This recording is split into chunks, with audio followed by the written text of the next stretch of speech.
Hello mga kaibigan ko. Ayan, muli nyo na naman pong samahan si Tita Emmy. Hindi po ako makapagkwento ngayon kasi medyo na late po ako ng gising. Malilate po ako sa trabaho para umupo po muna ako sa isang tabi. Ito po, magkakarga po ako ng maglo-load po ako ng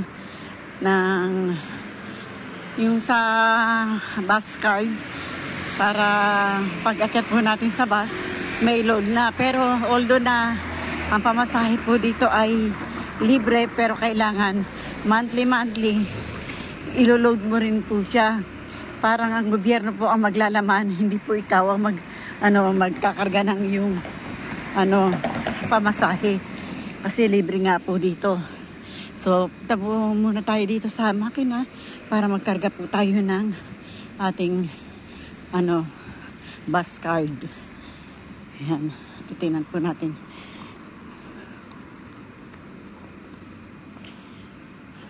Ayan, ilalagay lang po yan dito. Ayan, wait lang po ha. Ayan, rekarga.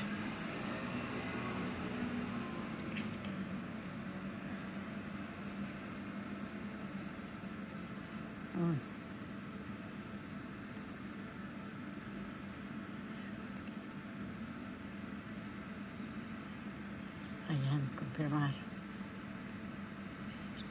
See. Lagyan po natin ng resibo.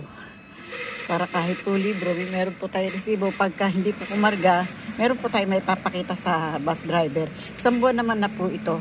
Ayan. Lumabas na yung ating resibo. At kukunin po natin yung ating bus card. Para po. Ayan. Itago ko po muna. Tago po muna natin siya. Ayan. Para po pagka ito pati itong ating ticket, kung sakali pong ayan. Ayan po. Ngayon lakad po muna tayo. Para po, ngayon maglalakad po ako ngayong umaga, pero pag sa tanghali po kasi sobrang init, sumasakay po ako, tsaka pagod na tayo sa work. So pagdating po ng umaga, pag umaga po naglalakad ako. Pagka tanghali po, paglabas ng tanghali at tsaka paglabas po ng hapon, nagsasakay po ako. Ayan. Kasi lalabas po tayo ng tanghali, tapos paglabas po natin ng tanghali, papasok tayo ulit. Tapos pagdating lalabas tayo ng hapon. Kaya may tatlo rin po akong sakay pagdating ng tanghali. Pero sa umaga po, naglalakad lang po ako para po maka-exercise. Although na mura, ang pamasahe po ay libre. Ayan po. Kaya lakad po muna tayo. Samahan niyo na lang po si Tita Emmy maglakad. Ayan.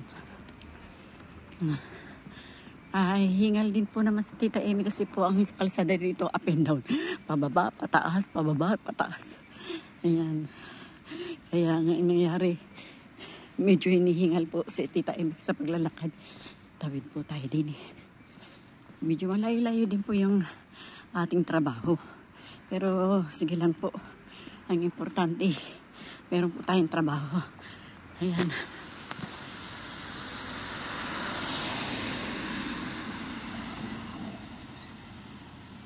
Ayan po. Pakita ko po sa inyo itong konting nadadaanan natin. Ayan. Para medyo makabisado nyo na po itong ating Santa Cruz. Itong Santa Cruz, makabisado nyo na po. Tita Emmy, makakabisado namin yung Santa Cruz. I-show mo sa amin. Ayan. Ayan. Tawid po tayo din. Hingal ka, Tita Emmy. Hingal ka, Tita Emmy.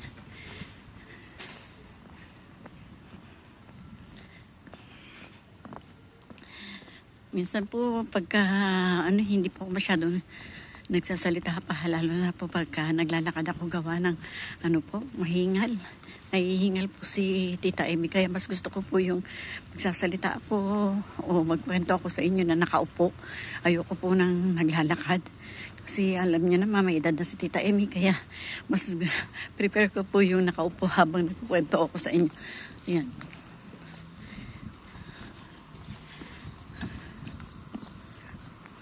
Pero maganda rin po rito.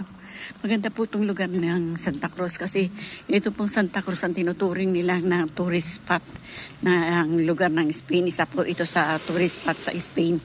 Kaya maganda rin po ang naging lugar namin. Dayuhin po ng mga dayuhan kung saan saang lugar po nanggagaling yung mga pumupunta po dito, kung saan saan po sila. Kaya maganda rin itong lugar namin talagang tsaka ito pong lugar namin hindi po masyadong mainit. Natural lang po yung init niya, hindi po siya masyadong mainit, hindi naman po siya masyadong malamig. Yan, kaya ang temperature dito ay maganda. Kaya dito po dumadayo yung mga turista. Tsaka nakaikot po dito ang dagat. Nakaikot din po ang bundok. Tingnan niyo po dagat ang bundok. Nagsama na. Nagsama po. Nakakapagtaka. Bundok at dagat nagsama. Paikot ng dagat. Paikot din po ng bundok. Napakaganda po talaga nitong lugar na to. Magtataka ka. Dito sa side na to, may bundok. Dito sa side na to, dagat. Taas-taas po talaga. Ang bundok dito, hindi po basta-basta. Kaya ang kalsada po rito ay pababa, paakyat, pababa, paakyat. Parang alon. Para pang umaalon-alon. Yun. Ang dagat dito. Kaya, ang dagat ang kalsada. Mayos ka, Tita Emmy. Ayan.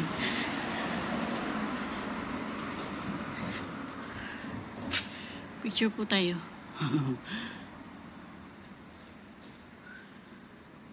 Mga bukas. Wala pong sarado. Pero hindi pa po. Sarado pa po ngayon dito. Maaga pa po. -5 pa lang po para alas 7. Mag-alas 7 pa lang po ng umaga dito. Kaya yun. Kaya sobra po. Pero madilim. Madilim pa ang alas 7 dito. Kasi hanggang alas 10 naman ng gabi, maliwanag pa. Halos may araw pa po yung alas 10 ng gabi dito. Pero yung umaga, alas 7, yun, medyo madilim pa. Pero magliliwanag na po yan. Magliliwanag na rin po. Hiningal po ako. Bukas na lang po ako magkukwento sa inyo. Pag may time po ako, kasi bukas po ng umaga, meron din po akong schedule sa doktor. Kaya hindi ko lang po alam kung makakapagkwento po ako sa inyo ng istorya ng buhay ni Tita Emmy. Ayan. Patuloy niyo lang po akong samahan sa aking istorya. Marami po kayong matutuklasan sa aking buhay. Ayan. Para nyo na rin ako nakasama simula ng maliit hanggang sa ngayon. Pag naikwento ko po lahat ng buhay ko. Ayan. Huwag niyo po akong iiwan. Kaya palike po and share. Subscribe hanggang makarating po kayo sa bell para updated po kayo sa ating mga nilalapag. Yun po.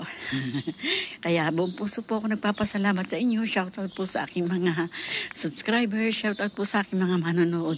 Thank you very much po. Hindi pa po ako aalis. Magkwento pa po ako sa inyo. Gusto ko lang pong sabihin na magpasalamat na po ako sa inyo. Baka para hindi ko po nalilimutan. Baka po makalimutan ni Tita Emmy. Pero hindi ko naman po kayo malilimutan. Ayan. Meron na po mag-o-open ng bar. Kasi po may open din po rito na alas 7. Ayan. Alas 7 po meron na pong nag-o-open dito. Ayan. Nood lang po muna tayo ngayon sa aking mga dinadaanan. Ayan. Para isamahan nyo na muna si Tita Emmy. Minsan din po sa pagbibideo ni Tita Emmy, medyo ninervyos din po siya. Minsan nakakaroon tayo ng kasalubong na minsan hindi natin siya mabasa. Kung ano, kasi minsan po makakasalubong tayo ng lasing pa o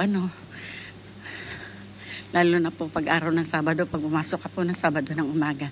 Ayun, medyo nakaka-nervous po kasi Biyernes po ng hapon, Biyernes, Sabado, lumalabas po yung mga para mag-inom sa labas.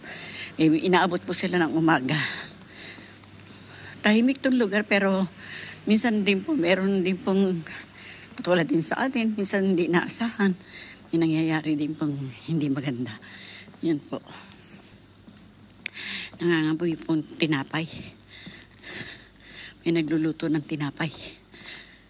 Wala namang bakery dito, pero meron pong nagluluto ng tinapay para siguro sa almusal. Marami na rin pong maagang pumapasok. Marami pong tao pagka nasa train station ka, parang habulan, paspasan, parang kailangan mo i-double time yung mga paa mo sa paghakbang. Marami pong nagmamadali kasi mas marami rin pong late nang nagigising, kaya kumukuha po sila ng tren. Ayan. Pagkuha po sila ng tren, paspasan po ng mga nagmamadali. Wait, may tao po pala yun. May tutulog po pala doon. May natutulog po pala. May natutulog po pala doon. Balot na balot. Kasi nga medyo malamig din po kasi umaga pa. Medyo malamig kaya parang balot na balot po siya. Kala ko'y wala pong tao, nakaano lang po. Nakabaluktot lang. Nakabaluktot po siya kasi siguro nilalamig. Kaya ayun. Kawawa na rin. Kawawa rin po yung mga taong minsan walang masilungan. Karamihan naman po yan ay mga dayuhan. Mga dayuhan po sila. Hindi po sila mga tiga rito. Yung mga ganyan. Yung minsan nawawalan ng papel. Yung ganun. Tapos walang matutuluyan. Walang makabayad ng hindi makabayad ng bahay. Karamihan po ang mga nagtatalong ko ng ganun. Dayuhan po sila. Ayan. Mahingal. Mahingal, tita. Hingal ka. Sama-sama lang po tayo. Lakad-lakad lang po muna tayo. Ayan. Bukas po, kung papalarin po, ay may kukwento ko po yung karugtong ng aking buhay. Kaya sasamahan niyo lang po ako. Bukas. Pero pag hindi naman po sa isang araw, sama ko po kayo. Kasi sa isang araw po, Sabado na, wala po akong pasok. Baka sakaling ikwento ko po sa inyo yung aking buhay na karugtong. Karugtong ng buhay ni Tita Amy. Ang karugtong ng buhay ni Tita Amy.